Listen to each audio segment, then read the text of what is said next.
Hey everybody, thanks for coming to watch the show. I'm going to be talking about Game of Thrones today. That seems to be something that's on a lot of people's minds nowadays. It's just such a worldwide phenomenon that pretty much everybody you talk to has at least heard of the show, even if they don't watch it or really enjoy it.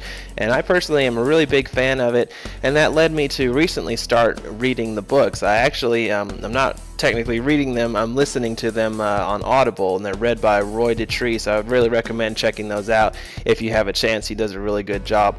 And I've just been reading those books or listening to them, and it's really neat to kind of go through those because the show is awesome and it's great, but it wouldn't exist without the books before it. And as detailed and complex as the show is and all the little intricacies it gets, it does gloss over and change a few things from the books. Obviously it's in uncharted territory now. There's no books to go by anymore. But for the first 3 or 4 seasons, it pretty much stuck to the books exclusively, it seems like, from what I've heard while I've been listening to them. And I just wanted to kind of talk to you guys a little bit about a character that's discussed in the book I'm listening to right now, A Storm of Swords, which is the 3rd book in the series, and that character is Tywin Lannister.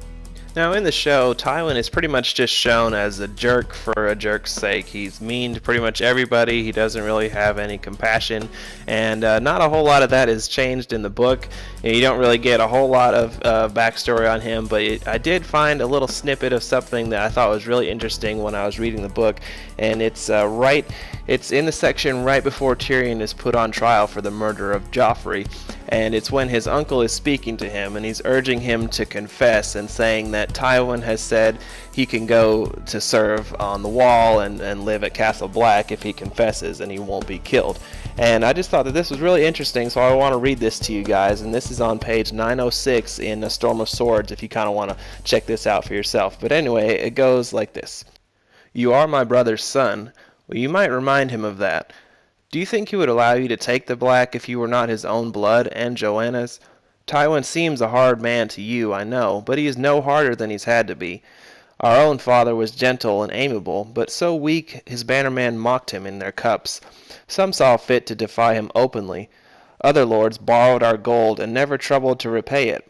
At court they japed of toothless lions. Even his mistress stole from him. A woman scarcely one step above a whore, and she helped herself to my mother's jewels.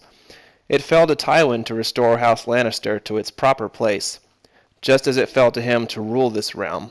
When he was no more than 20, he bore that burden for 20 years, and all that it earned him was a mad king's envy. Instead of the honor he deserved, he was made to suffer slights beyond count.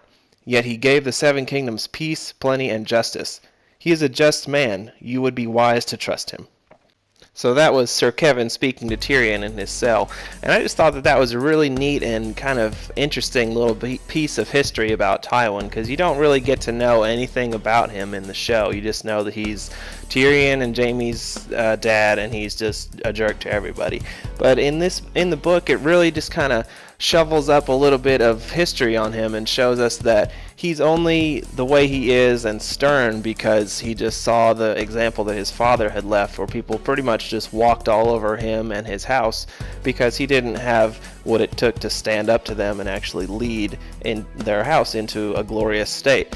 So I thought that was kind of interesting. It doesn't really redeem Tywin by any means. He still did a lot of really crappy things to everybody, but it's kind of neat to see his motives behind things, where he's just trying to make sure that his house and his family is excelling in life and doing well.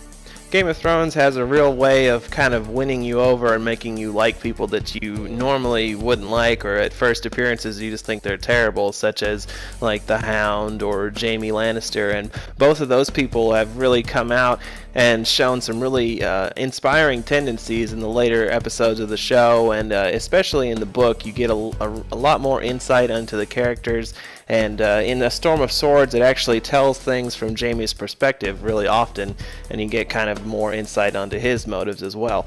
So I just kind of wanted to show you guys that about Tywin. You may have just completely forgotten about him since he hasn't been in the show for 5 seasons at this point, or 4 seasons. But still, I just thought that was really interesting, and I wanted to share that with you guys. So I hope that you liked this and you got a little bit of kind of a Game of Thrones fix, since we're going to be waiting so long for the next season. If you liked this, just let me know down in the comments, and I'll try and find some other tidbits of info on characters while I'm reading the books. And again, I would really recommend, if you have a chance, to check out Roy Dotrice's recordings of the Game of Thrones books. I actually just today found out that he recently passed away, so that was really sad to hear. He really brought a lot of life and character to the books, and he will definitely be missed by me, especially because I really like listening to him. So it's going to be sad when the new books come out and he won't be able to read them. But he did record the first 5 books in the series, so I'd really recommend that you check those out.